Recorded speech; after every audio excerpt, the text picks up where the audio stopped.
Hey, everybody. Before we start the show, I'm excited to announce that we have a new sponsor for this podcast, and it's DocRx. DocRx is a family-oriented company dedicated to tailor operational solutions for patient health and compliance programs that increases the quality and efficiency of patient-centered care, and always with the mission of the patient's health first. With over 10 years of experience helping doctors and their patients with diagnostic testing, patient monitoring, medical supplies, compliance, wholesale pharmacy, physician dispensing, billing, and much more. DocRx is your patient and health compliance solution, both under one roof. To find out how DocRx can help you, your hospital, pharmacy, or physician's office, see all their services at docrx.com. That's docrx.com.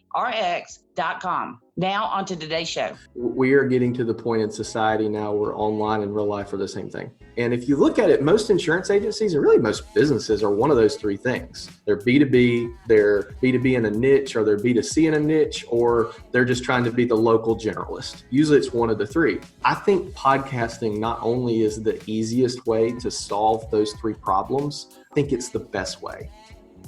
Hey everybody, welcome to the show. Today we have a returning guest, Mr. Bradley Flowers.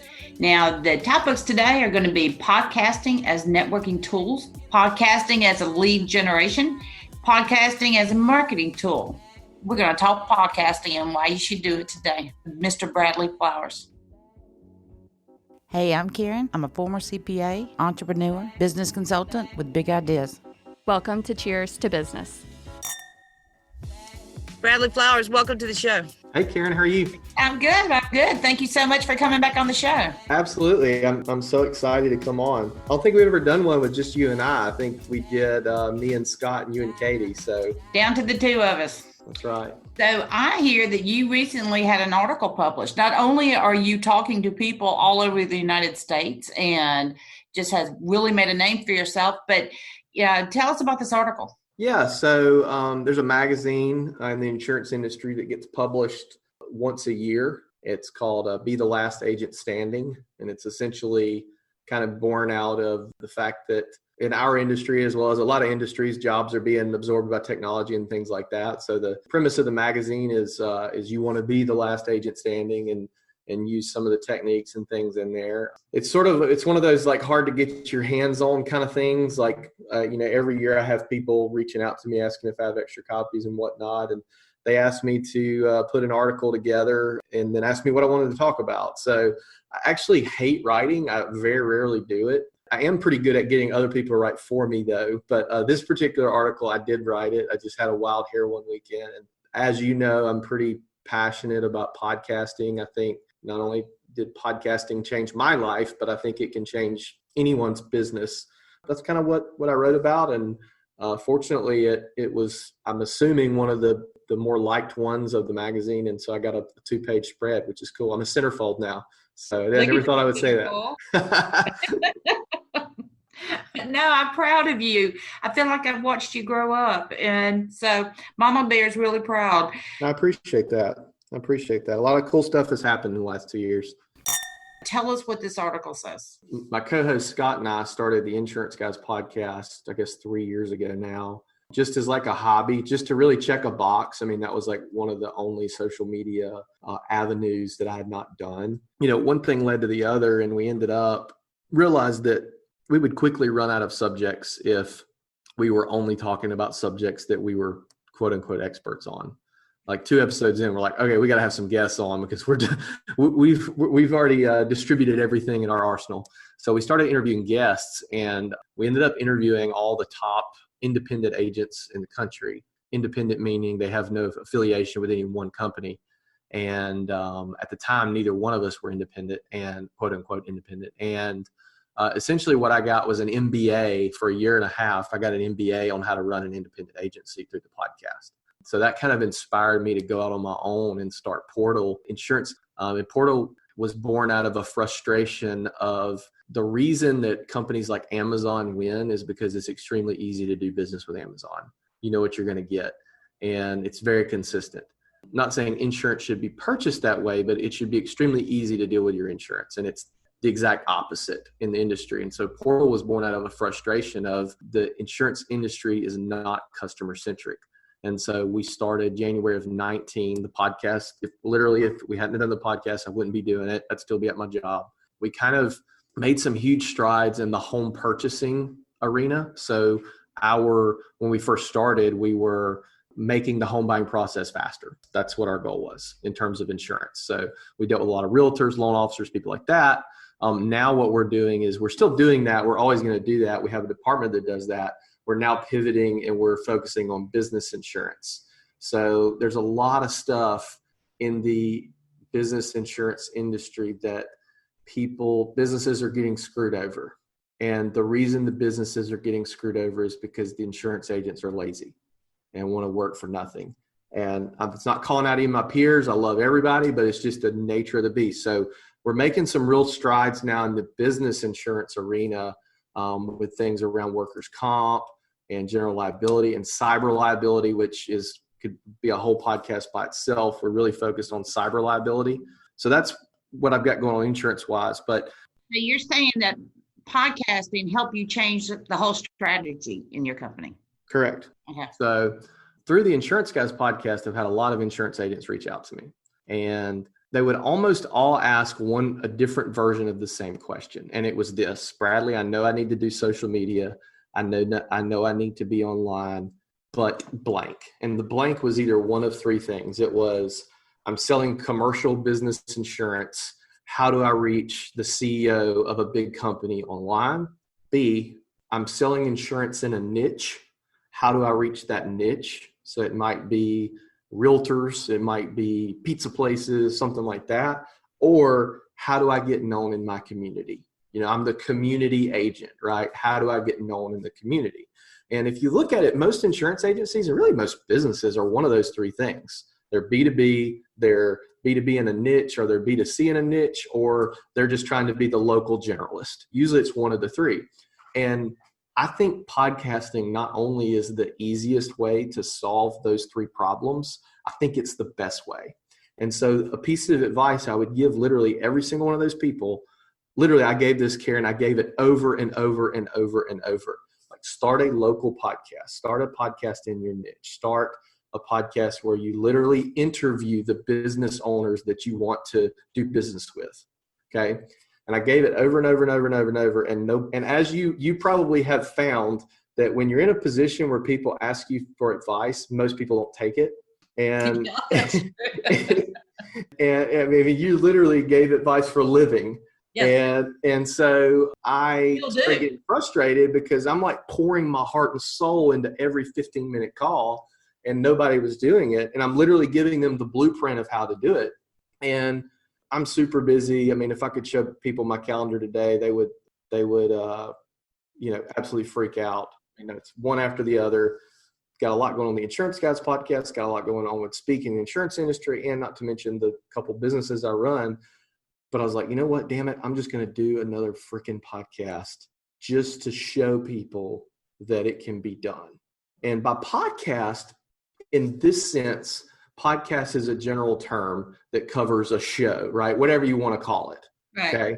So I was literally telling people, let's say you're B2C, okay, and your niche is accountants, right? CPAs. Let's say you have a product and you sell to CPAs. All right. Starting podcast for that industry, a show, whatever, right? And literally call up the people you're wanting to sell to and interview them. Okay. This is exactly what I would tell the agents.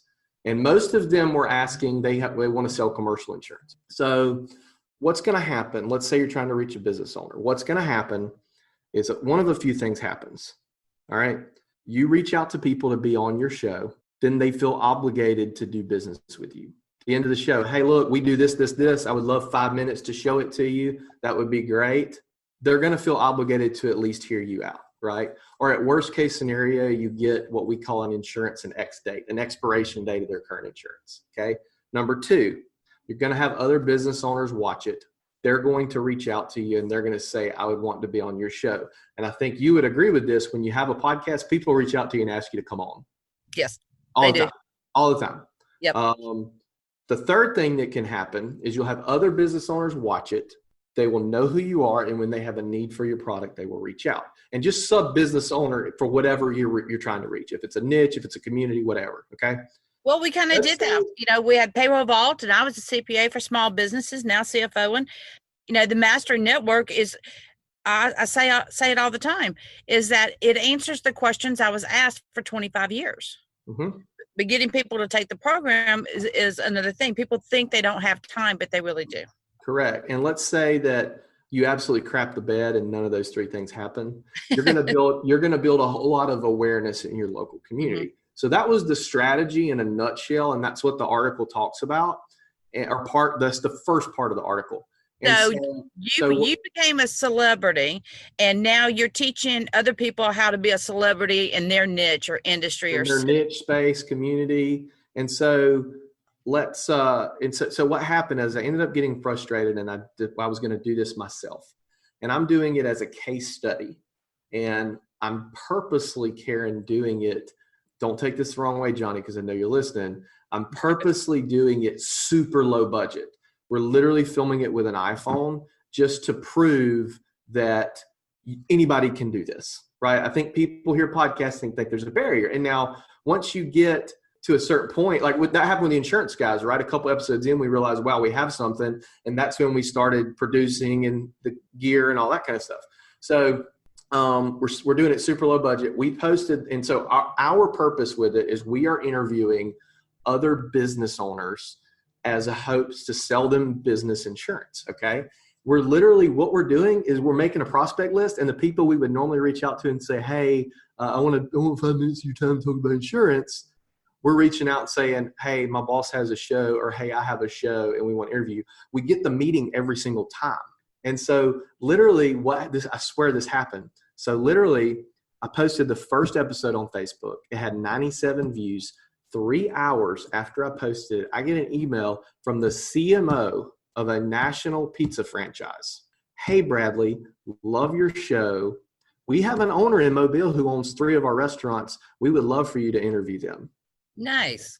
And I'm like, I told you, son of a guns, this would work. And so what I'm doing with the case study is I'm going to give a keynote presentation at some conference, if we ever have conferences again a year from now. And I'm going to teach the strategy and show all the stuff we did and say, this equaled $400,000 in revenue in my business or something like that. So in a nutshell, that's the strategy. The flip side is from a 30-minute podcast interview that is filmed, you have unlimited content to use in your business. Yes. So the second part of the article is how this podcast strategy, not only does it work, but it can become the nucleus of your entire marketing strategy for your business, to where you don't really have to do anything other than film your show, get somebody to break it up and turn it into content. So I'm going to take a breath and I'll let you talk. To me, okay, take a breath. To me, it's creating warm leads with content versus cold calling. If you get 2% of an hour's worth of cold calls, you think it's a good day. Whereas if you're putting good information out, it's a win-win-win. Those are warm leads that, hey, I've heard your name before. That's happened to me.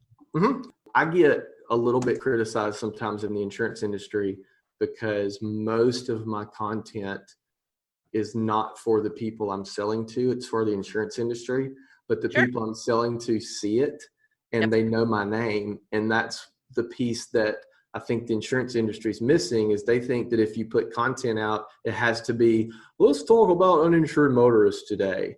But if you just make content, I'm passionate about business. I make content about business. Other business owners see that, realtors see that, loan officers see that. And when I walk into a room or when I cold call them, they're like, oh yeah, you're the guy. Like, okay, cool. It makes it 10 times more easier. Yeah. I promise you, if the people you're selling to or the people you're prospecting or the people you're networking with know who you are, you get to skip about 10 steps in that process. Yeah, people want to know you. It's all about loyalty and trust. So why not let the podcast do the work for you? That's right. Well, Bradley, we're sitting here talking about podcasts. How do they listen to your podcast? So there's 2 ways. Go to your preferred podcast app, Apple, SoundCloud, Spotify, iHeartRadio. And just search either my name, Bradley Flowers, or the Insurance Guys Podcast, or you can go to the insuranceguyspodcast.com. Well, who shouldn't do a podcast? I think everybody should have one. Okay. I literally think everybody should have one. And, Scott, my co-host, will disagree with that. And we talked about this, I think, on your show the first time. Or no, it wasn't your show. It was somebody else's show that we were on. And he was like, I don't think everybody should do this because each person has their thing.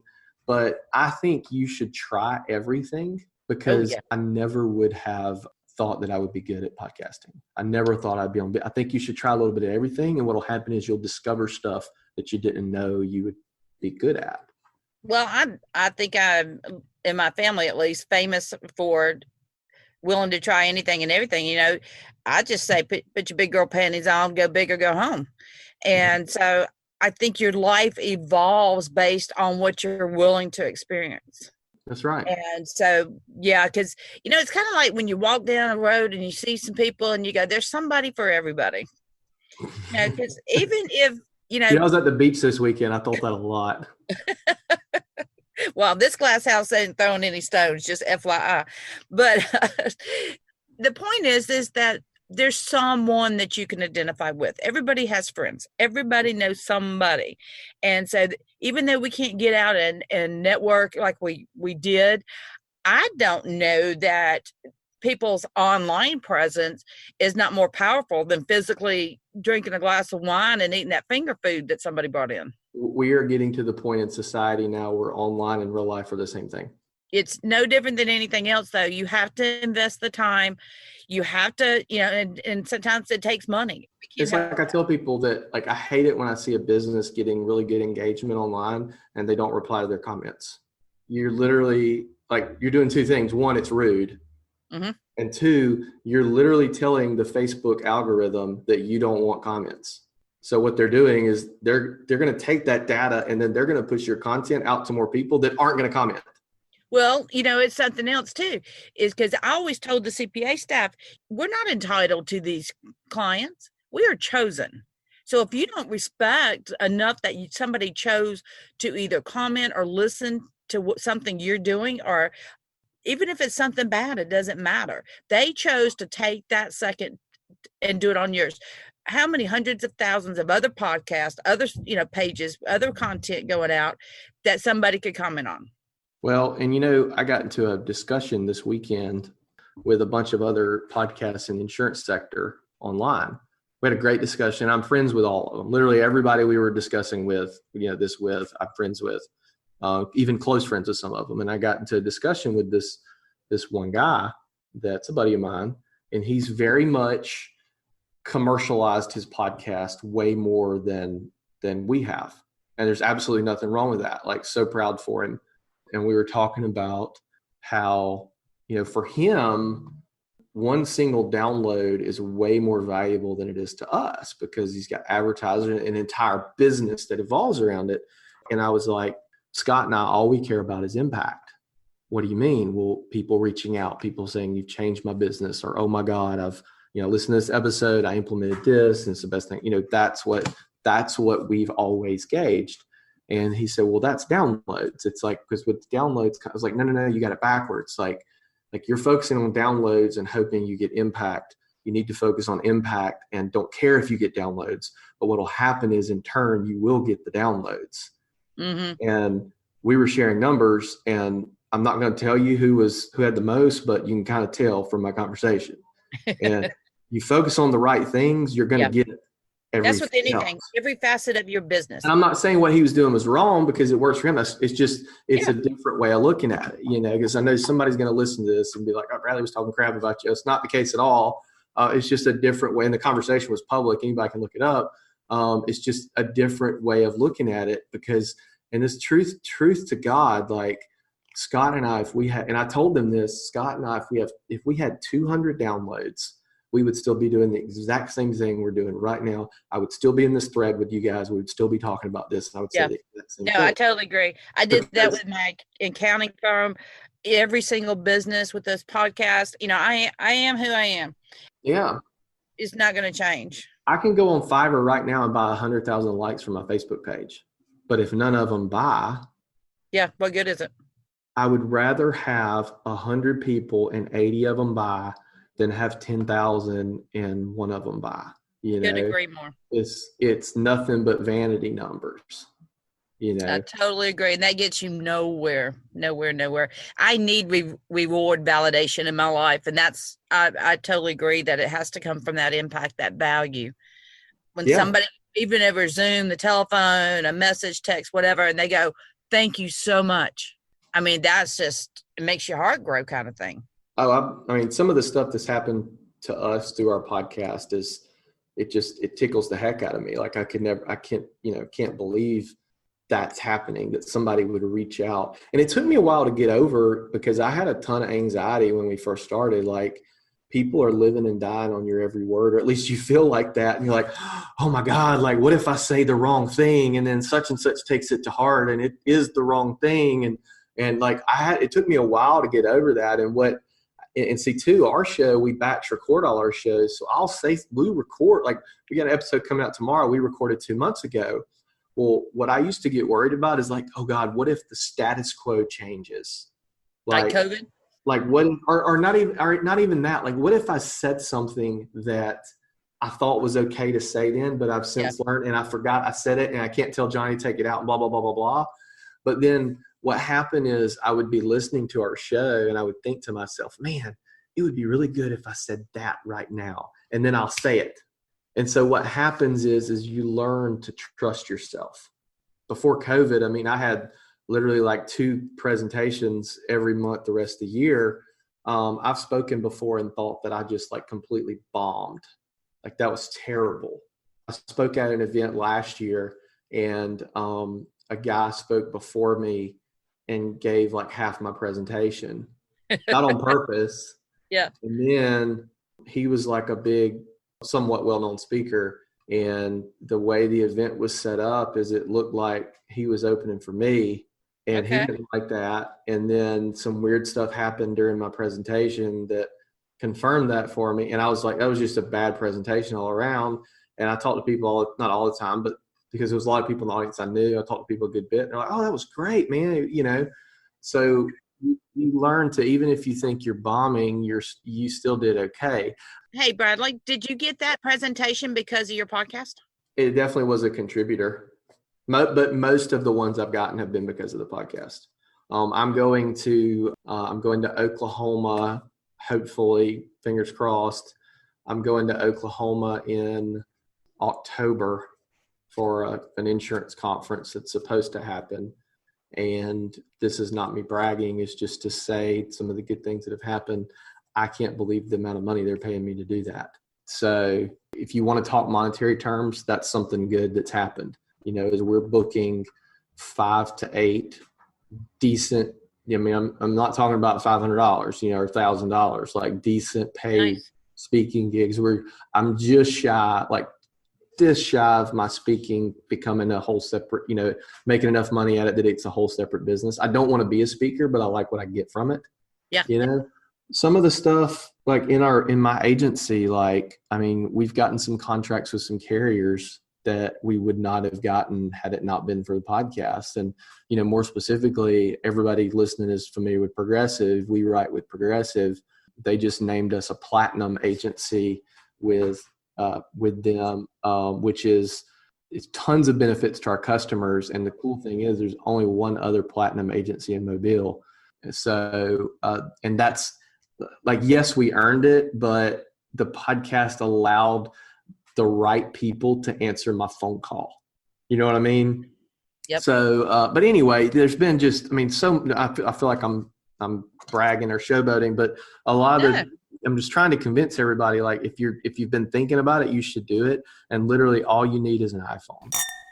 You know, you love podcasting. I love podcasting. That's why we decided to do this. And I tell you what, I was so impressed when you had Gary Vee on the show. Now, that podcast had a lot of steps to get to that. So tell us about that. Yeah, you know, I mean, he was part of the reason that we had the show, obviously. I'm an unapologetic Gary Vee fan, always have been. I spoke at a conference that ended up being digital because of COVID a couple months ago. And one of the other panelists brought up Gary Vee, and I jutted in and said, all the people that follow me are like, oh God, here goes Bradley. But I've always been a fan just because, like, I literally followed his model with all of my jobs and my businesses and all that. And had gotten really lucky in the last, I've got to to either hang out or talk to him via Zoom 7 times in the last 12 months. One of those being in person doing a podcast together. And had it not been for the podcast, obviously that would never happen. So that got us on his radar. That was a year process that took a lot of time, a lot of bribing, a lot of follow-ups, that sort of thing. And a lot of patience too, because there was one time where we had dinner with him and I didn't ask him to come on the show. And one of my friends was like, why didn't you do that? And I said, him remembering me as a really nice guy that didn't ask for anything is more than just having him on my show. So we sort of separated it and went through the proper channels. But yeah, that was a really cool experience. It's been just over a year ago and it still doesn't seem like it's real. Yeah. The first time somebody came up to me and said at an event, and it was a mobile chamber event, and they go, "Are you Karen Simmons?" And I go, "Yeah." And I kind of looked at them and they went, "You have that podcast." And it's happened to me again, a couple of times. And that's a really weird feeling. It's a good feeling, but it's a good feeling when somebody knows your name. Or what we found out too, this is maybe taking a little bit of a darker angle, is when you, for all intents and purposes, Gary Vee is the pinnacle of marketing. I know a lot of people in marketing don't feel that way, but the market feels that way and people on the outside feel that way. And I'll tell you who's right. It's supply and demand. Who's getting $150,000 to speak?